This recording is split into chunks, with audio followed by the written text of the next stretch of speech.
So today, inshallah, is our final conclusion about the story of Suleiman and the queen of Saba, Sheba.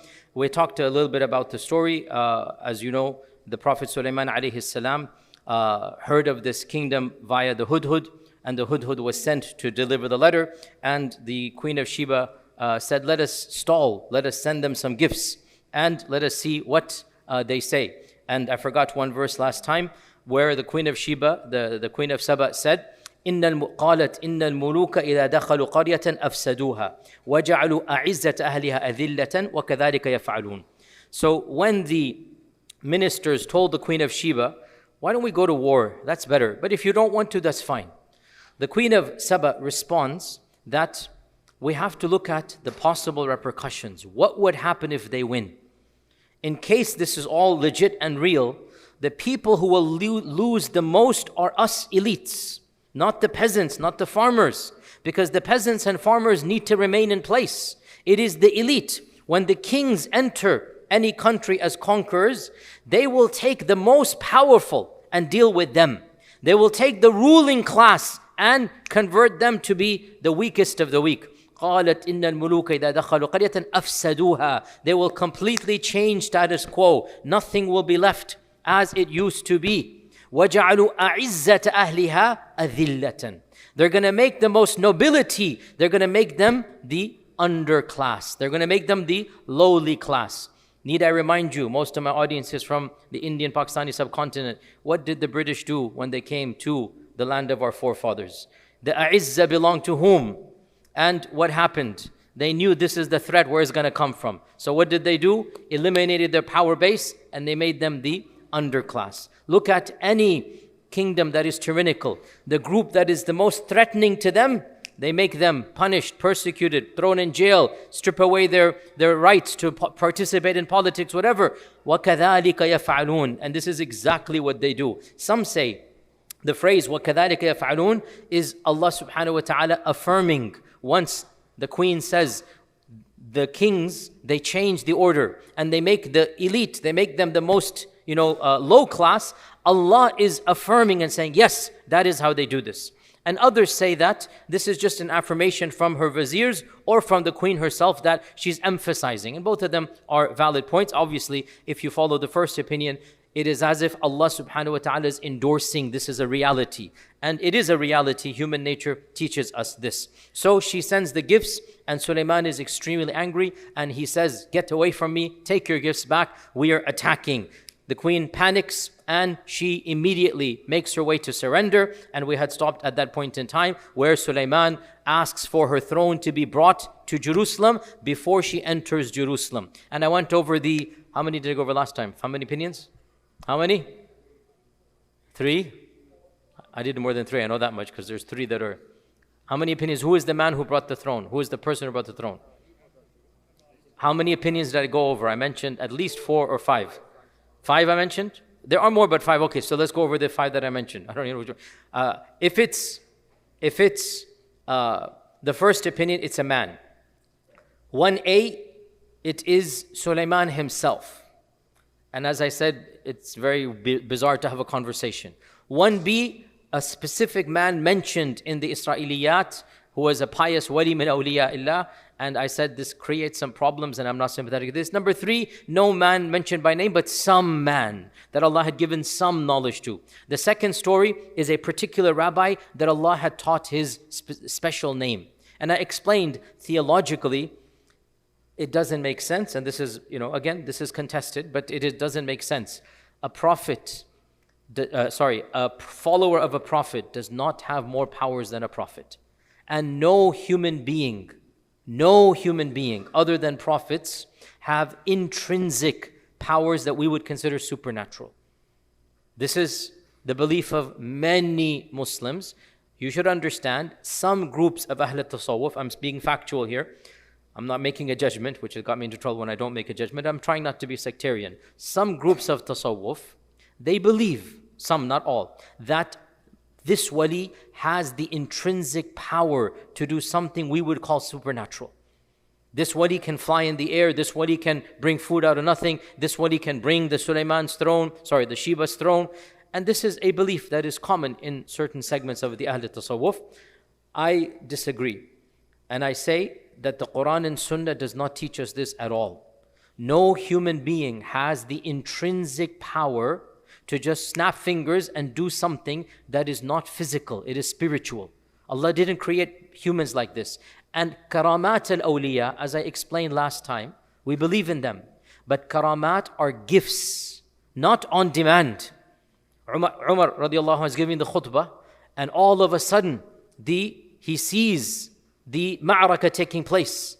And he says, Ya Sariya al-Jabal, my commander, O Sariya, look behind you, the mountain, they're coming from there. Did Umar radiallahu anhu say to Allah, Oh Allah, I want a live TV feed, give it to me now? Or did Allah bless him in front of everybody to see the status of Umar? In Sahih Bukhari, 2 Sahaba are walking back and it's pitch dark and they're going to get lost. And a light comes down in front of them. They're going to get lost. They're going to wander somewhere they shouldn't go. This is during the Battle of Khandaq, so they're scared. They're legitimate to be worried. The Battle of Khandaq is taking place. They need protection. A light comes down. And it's guiding them through the entire, the date palms and imagine that there's, it's a worry of a threat happening. And the light guides them through. Then when it's time for them to split up, the light splits up and each one goes to the house of the owner. Did they snap their fingers, say, Ya Allah, light right now, please? Or did it happen as a gift from Allah? You see, when you look at our tradition, you look at the Quran and Sunnah, all of these are gifts from Allah. I believe in karamat al-awliya. Allah blesses awliya with karamat. But this is a gift. It's not on demand. So to say that there's a human being that snapped his fingers and get the arsh, this is not how, it doesn't happen. And again, whoever disagrees, there are positions like this. That's not my position. So we said 1A, 1B, 1C, human beings, right? Opinion number, well, let's say 1, 2, 3 to make it easier. So 1, 2, 3, right? Opinion number 4 is Jibreel. And okay, it is logical, it is rational, it's not something that goes against our theology. But if Suleiman wanted Jibreel to bring the chair, why is he asking his viziers? Because he has access to Jibreel directly. The point is, he's right now just asking his viziers. Literally, oh my mala, who is going to bring me the arsh before she comes to me in submission? He's now asking for physical. If he wanted to reach Allah directly to get the chair, he could have done that. He is a prophet. He has direct access. But in this case, he's not doing it for whatever reason. He's just saying, hey, who can do this? It's a chore, a task that is being given. So, Jibreel, it's possible, it's plausible. I just don't think it's the apparent meaning. Because قَالَ الَّذِي عِنْدَهُ عِلْمٌ مِّنَ الْكِتَابِ. And had it been Jibreel, there's nothing that strange for us. And Suleiman is overwhelmed. When he sees the kursi, what does he say? قَالَ هَذَا مِنْ فَضْلِ رَبِّي. Allah bless me to have access to this. If it's Jibreel, it's understood. This is Jibreel coming and giving it to me. So even Suleiman's reaction seems clear that this is a blessing from his army. Somebody from his army is doing this. So he said, Alhamdulillah, Allah bless me to have this talent. Right? So then this is number 3, Jibreel. I also said, yeah, it's plausible, but it doesn't make sense to me. What makes the most sense to me, and it's just an opinion. It's okay to have different opinions, guys. I keep on teaching you as much as I can. Tolerate difference of opinion. These are ambiguous areas. Allah knows. We leave to Allah subhanahu wa ta'ala. Allah didn't tell us, and it's okay to say multiple opinions. Then we say, this is my humble opinion. In the end, Allahu a'lam. So in my humble opinion, when Allah says, an ifrit said, I can do it in 1 hour, Allah is demonstrating another of the jinn, not from the ifrit. A jinn you would expect is weaker in physical strength. And he's not from the ifrit. But Allah blessed him with what we call book knowledge. Allah gave him ilm of tajribah, ilm of kutub. Just like the first ayat revealed, when Allah says that اقرأ باسم ربك اقرأ وربك الأكرم الذي علم بالقلم علم الإنسان ما لم يعلم. There's 2 ilms. Iqra from Allah and Iqra from the books that Allah allowed mankind to write for other men. Surah Iqra has 2 ilms. Go read it again. The first ilm, divine ilm. The second ilm, what we call worldly ilm. Ilm that men derive and they build on that. How did we go to the moon and come back? How do we have this technology of the iPhone? How do we have computers? Because people kept on pushing boundaries and they wrote about it, and they then taught the next generation who didn't have to start from scratch. We didn't have to start from the wheel every single time, right? The wheel was invented 5,000 years ago. It took us literally 5,000 years to get to the combustion engine and cars and then other means of transportation. This is the ilm that Allah says, وَرَبُّكَ الْأَكْرَمُ الَّذِي عَلَّمَ بِالْقَلَمِ عَلَّمَ الْإِنسَانَ مَا لَمْ يَعْلَمْ. Allah allowed us these types of ulum, and we build on previous ilm, and that's why in every discipline we are way ahead of the people thousands of years ago. Allah is saying there are also amongst the jinn those that have ilm from the kutub. They have their own ways of tajriba. It is a power, as I explained last time, the jinn have the power to convert matter into energy and then back into matter. This for them is not supernatural, it is natural. Just like men have the power to physically lift something up, but the amount we lift differs from person to person, right? But we can all pick something up. It's a physical strength. One would think a brute force man will always beat somebody who's thin and skinny and, mashallah, wearing glasses and 5 foot, whatever, like myself. I can't beat the world championships. Clearly not. But Allah is saying in this verse that knowledge is more powerful than brute strength. And like I explained last time, if you bring some even basic, physics students, and you gave them some basic equipment of pulleys and levers or whatever, they would be able to lift with the most basic equipment much more than what the most powerful bodybuilder could lift, because they have ilm from the kutub. Understand this point, right? So the way I see this, what makes the most sense to me, this is a jinni whom you wouldn't think could beat the ifrit. And Allah is saying he beat the ifrit because he had knowledge that his peoples had derived. And he had that knowledge. Again, some say, عنده علم من الكتاب. The kitab here is the Zabur. The kitab here is the Torah. And I point out, how is it possible that a follower of a prophet has more knowledge of the book than the prophet upon whom the book was revealed? So here, kitab is not the book that Allah revealed. Allah is literally saying, like Surah Iqra, that allama bil qalam.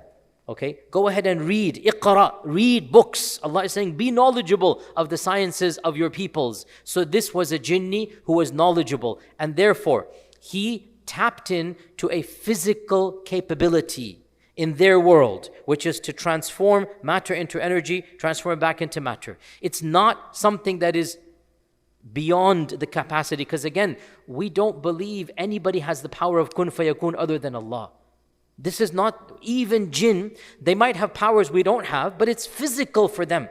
Just like a horse runs faster than you. Are you going to have a competition between the sprinter and the horse? It's nonsensical. Allah blessed the horse to be faster than a human being. It's physical for them. Similarly, Allah blessed the jinn to have this capacity. It is physical for them. Nothing that is, and not that I don't believe in, of course we believe in supernatural, but supernatural comes from Allah. Allah is the one who does mu'jizat. Allah is the one who gives karamat. No human being other than the prophets whom Allah has delegated some gift to. This is Allah, that's why they're prophets. No human being, no makhluk has the power to say kun fayakun. It's not possible. Otherwise, they would be gods, and we don't believe this. So, no jinni can just snap his finger and say, oh, I'm going to bring the chair, if it is supernatural. But if it is natural, if it's something physical, if you ask me, akhi, I need some help, lifting my desk. Yes, I say, inshallah, I can do it. I can guarantee you, if Allah gives me life, and I can do it, because 2-3 people can lift a desk. This is what we are talking about here. So, this is, Allahu alam, to me, the most obvious conclusion. Now, the chair comes. Suleiman says, this is from Allah's blessings on me. And the reaction of Suleiman clearly indicates it's not him and it's not Jibreel. Clearly indicates it is either a man or a jinni. That's very clear to me. That when he's happy and humbled. Had it been Jibreel, there's no strange thing. Had it been himself, this is, again, how would he himself do it? He have to go through Allah, through Jibreel, basically. So this is either a jinni or a man, and it seems to be a jinni. So he says, this is Allah's blessings on me to see whether I'm thankful or not. And whoever is thankful for himself, whoever is ungrateful, that's going to be against him. Now we get to the final paragraph. قال نكروا لها عرشها ننظر أتهتدي أم تكون من الذين لا يهتدون. He said, disguise her throne, change it. How so? Minor changes. So there might have been an amazing, we don't know for sure, but we can assume there might have been an amazing emerald, ruby, diamond right in the center of the throne. There might have been various decorations that were iconic in every single pillar. And so he's going to change it around. Bring another, not an emerald, but put a diamond in. Clearly the piece is similar but not the same. نَكِّرُوا لَهَا عَرْشَهَا. Change it. But again, even if you change it, the structure of the kursi is iconic. It's not going to be a different kursi. So what is going on here? Why is he saying disguise her chair? He tells you, نَنْظُرْ أَتَهْتَدِي أَمْ تَكُونُ مِنَ الَّذِينَ لَا يَهْتَدُونَ. I want to see, I want to test her. Will she be guided or will she refuse guidance? Meaning, this is power politics. What is happening here? Suleiman wants to test her level of takabbur versus humility. This is what Suleiman wants to test. Are you going to deny the obvious? It's clearly your kursi. Everybody can see it's your kursi. You know it's your kursi. Now, let us see what you're going to say. Before you are rushing here, no human could have reached Jerusalem before you from your kingdom. Yet, even when you come, I have your kursi. Do you not see now the power that Allah has given me? This is the test. Humility versus arrogance. Are you going to deny with your own eyes the obvious? In which case, there is no hope. If you're going to deny the obvious, there is no hope preaching to you. You're gone. And you will reject and you will not submit. Or will you submit? This is the test here. So, قال نكروا لها عرشها ننظر أتهتدي أم تكون من الذين لا يهتدون فلما جاءت. As soon as she enters, listen, what's happening here? Even before any negotiations, even before she presents her submission, as she walks into the chamber of Suleiman, right then and there, smack in the middle of the room, is her kursi. فَلَمَّا جَاءَتْ. Soon as she enters the room, قِيلَ أَهَكَذَا عَرْشُكِ. She was asked, whether it was Suleiman or whether it was one of the senior ministers, either could be the case. قِيلَ أَهَكَذَا عَرْشُكِ. Now this is very technical. I'm not going to go into the deconstruction of the i'rab and every letter because it's a bit beyond in English. It's very difficult to explain Arabic balagha in English, in fact maybe even impossible. So I'll just translate in simple English what he's trying to do. Because he didn't say, this is your throne. He didn't say, is this your throne? These are not questions he's asking. He's asking a very, very technical wording. أَهَكَذَا عَرْشُكِ. And if you know your Arabic, this is not أَهَذَا عَرْشُكِ. Is this your throne? This is not هَذَا عَرْشُكِ. This is your throne. No, it is أَهَكَذَا عَرْشُكِ. Is your throne something like this? Why? Why this bizarre, atypical phrasing? This is not the first phrasing that comes to mind. It's a very atypical phrasing. It's not what you would expect. Because if he is saying to her, this is your throne, khalas, this is a complete power flex over her. And she has no option but to immediately say yes and no. And there's no wiggle room. If he asks her, is this your throne? Once again, if she says yes, there is a complete humiliation on her part.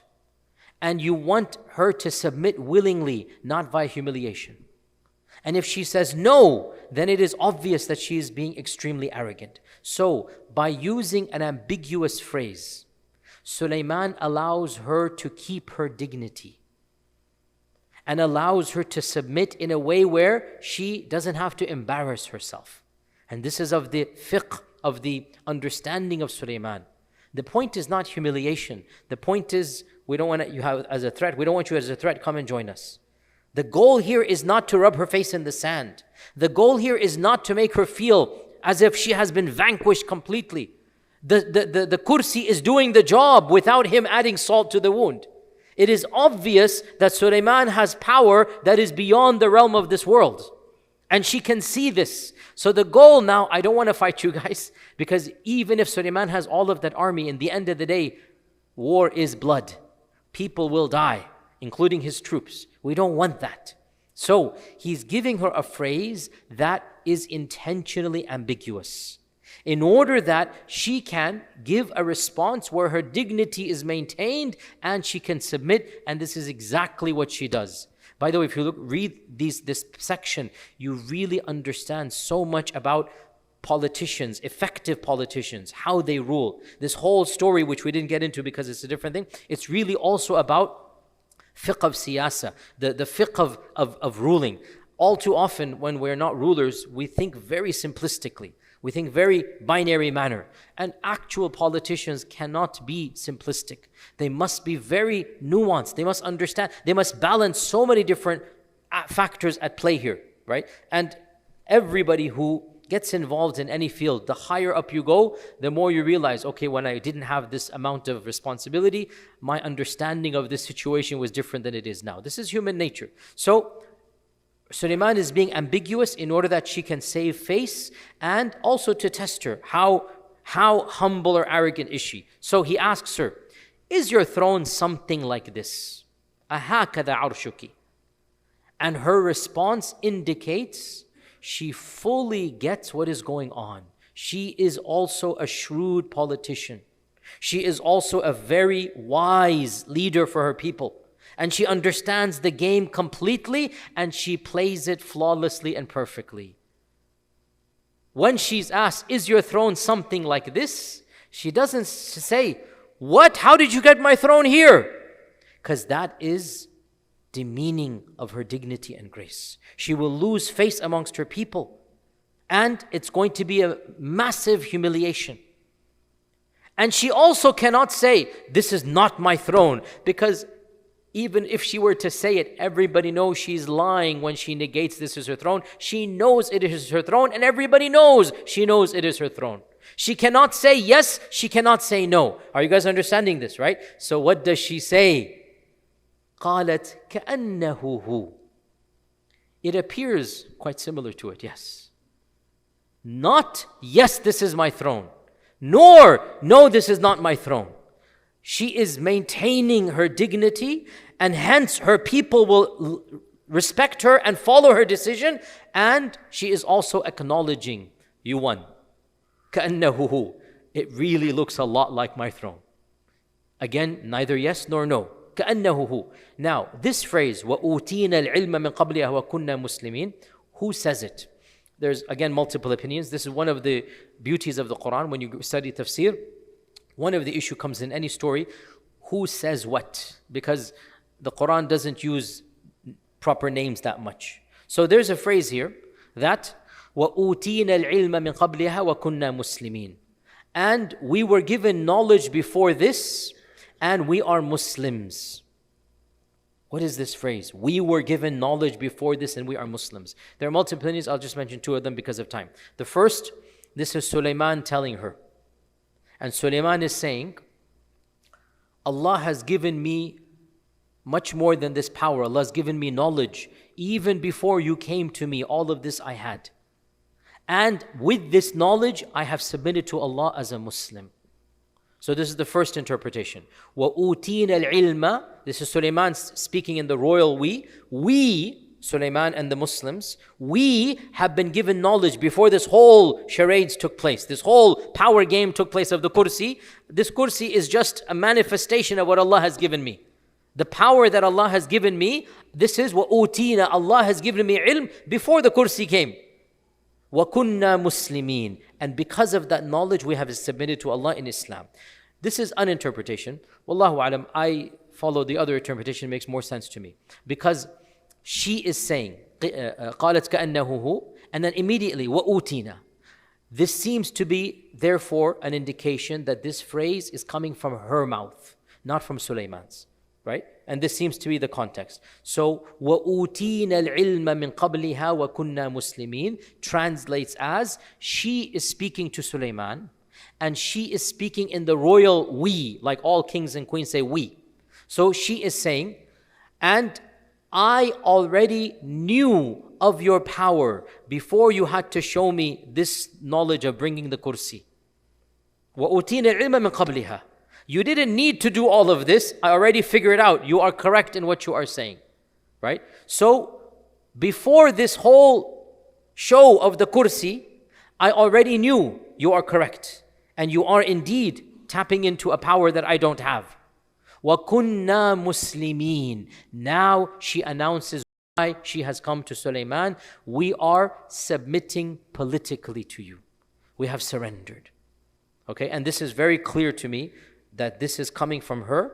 And she is saying, she's trying to save her grace. And she's trying to be ambiguous without being too demeaning to herself. And she is saying, this throne might as well be my kursi. She doesn't say it is. It's very much like my kursi.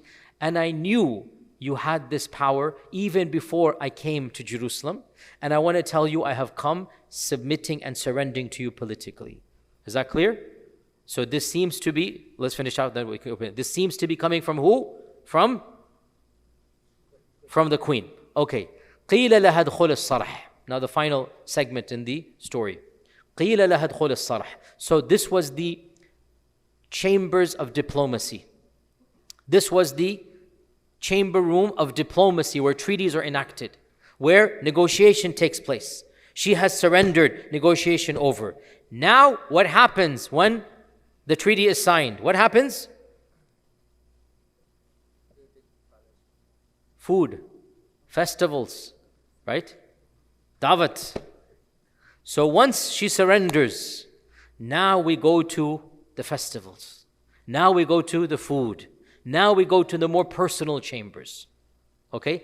قِيلَ لَهَا دُخُلِ الصَّرْحِ. Now the announcers come. And there's going to be the people coming, this and that. How the charades happen. This is the reality of all diplomats. All this is how politics works. This is the reality. So she's coming with her entourage. And now she enters the more private chambers. This is where the honored VIP guests are given meals. This is not the public chamber where negotiations with friend and foe take place. That's where the kursi was. Now she gets to the more elite place, the more hospitable place. And obviously, the decorations there, the ambience there is different than the ambience of the negotiation room. Right? So now she's getting to the more private chambers where the guests are invited. قِيلَ لَهَا ادْخُلِ الصَّرْحِ. Enter my palace. Enter the palace of Suleiman. And some say this was a palace that was attached to the original Baytul Maqdis that Suleiman had built. And I explained to you that the original Baytul Maqdis, what they call the Temple of the Mount, the original Baytul Maqdis, the Quran mentions this. It was built by the jinn. And it was beyond imagination. And this is why the memory of that temple remains with those people to this day. And they cry and wail over that memory. And the wailing wall that they cry over, this has nothing to do with Suleiman.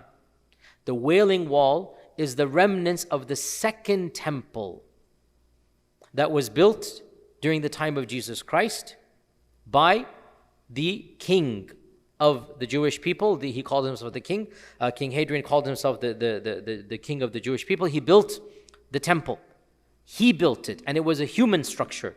And he built it wanting it to be a magnificent structure rivaling that of Suleiman, but it only lasted less than 100 years. It too was destroyed in one of the uprisings. Those people revolted against the Romans. So the Romans sent in and massacred groups and killed others, lit them on fire, literally persecuted them, and then destroyed their temple. How dare you, uprise against us? So they destroyed the temple. Of that destruction, which took place, was it 73 CE? Like after Jesus by a few decades. The remnants of that temple, there's only one wall remaining, and that is called the Wailing Wall. Okay? That is why they're wailing, because they want their temple back. So, may Allah Azza wa Jal free Masjid al-Aqsa from the occupation that it currently engages with, also our brothers and sisters of Gaza. So, قِيلَ لَهَا دُخُلِ الصَّرْحِ. There is a palace attached to the temple. Enter this palace. She enters the palace. She enters the first room. فَلَمَّا رَأَتْهُ حَسِبَتْهُ لُجَّةً وَكَشَفَتْ عَنْ سَاقَيْهَا. Soon as she comes in, she is bedazzled with what she sees. All she can see is just beauty after beauty, splendor after splendor. And the entire floor to her appeared like water. She has never seen any structure like this in her whole life, and she is the queen of the most powerful civilization besides Suleiman's. She has access to more wealth than any other ruler, and her throne embodied that wealth and that power, but she has never seen a palace like that of Suleiman. So when she comes in and she's looking everywhere, and again the Quran itself says, يعملون له ما يشاء من محاريب وتماثيل كالجفان وقدور الراسيات اعملوا آل داود شكرا وقليل من عبادي الشكور. Allah is saying the jinn would make for him massive urns. They would make for him, massive pots. They would make for him places of water to put. So the jinn are constructing these these structures. Can you imagine when you have jinn at your service? They're going to bring all the expensive metals. They're going to bring all the exotic items. They're going to build ways we cannot even imagine. So she walks in and she cannot believe what she is seeing, and the entire floor is shimmering. The entire floor is as if it were water. And in that excitement, bedazzlement, she's so stupefied. She forgets where she is, she forgets she's the queen, and she acts like any normal human being would. It is unbefitting of a queen to do. Unbefitting of a queen to do. She lifts her skirts up as she walks in, thinking that it's water, and who wants to get your skirts or your pants wet in water, right? She lifts her skirts up, كَشَفَتْ عَنْ سَاقَيْهَا, and her shins, the lower part of her feet, basically above her ankles, the saqain were exposed. قال, Suleiman directly says to her, إِنَّهُ صَرْحٌ مُمَرَّدٌ مِّن قَوَارِيرٍ. This is a palace whose floor has been paved with crystals. Crystals are paving the floor. Which king? If you go to the Versailles Palace in King Louis outside of Paris, you go and look at that Paris, they have the famous Chamber of Mirrors over there, right? Where World War I was, the treaty was signed, 11th of November 1911, 11th of November 1923, 24, whenever it was, 11 a.m., 11th of November, 11, that's when they did it. They signed the Treaty of Versailles, they signed the Treaty of Surrender in that famous Hall of Mirrors. I'm trying to say, I'm going to tangent here. King Louis was one of the most extravagant, show-offy kings in the recent human history. And that's why his kingdom went bankrupt. He built palaces upon palaces of gold and silver and whatnot. Even in his palace, where is the qawarir put? On the sides. Nobody has the luxury and the quality of qawarir to put as floor. This is not what people could do back then. It's beyond the capability of human beings back then. Now we have our fortified glass, we can do it. Back then it was not possible. So the fact that you have on the floor qawarir that look like glass is doing what glass does. And the light comes in, and we can only imagine, because again, we don't know this, we can only imagine that the ambience would have literally been otherworldly. So when she recognizes, she's basically made a fool out of herself, right?